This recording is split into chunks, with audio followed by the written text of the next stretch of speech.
Hello বন্ধুরা, আজকে দেখো সকালবেলা খাওয়ার জন্য আমি স্যান্ডউইচ বানাচ্ছি, চিকেন স্যান্ডউইচ। আমি দেখো এখানে মিল্ক ব্রেড নিয়ে নিয়েছি, এগুলোকে আমি হালকা করে মাখন দিয়ে সেঁকে নিয়েছি।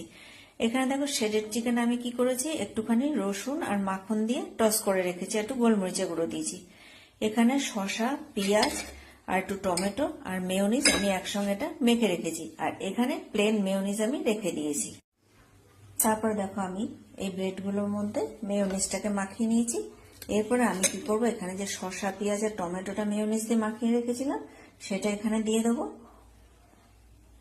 দিয়ে দেওয়ার পরে আমি কি করব, এখানে শ্রেডেড যে চিকেনটা এখানে রেডি রেখেছি সেটা আমি এভাবে এর মধ্যে দিয়ে দেবো। দিয়ে আমি এবার কি করব, তাওয়াতে এটা, এখানে আমার চিকেন স্যান্ডউইচ রেডি হয়ে গেল। এটার জন্য আমি টমেটো সস একটু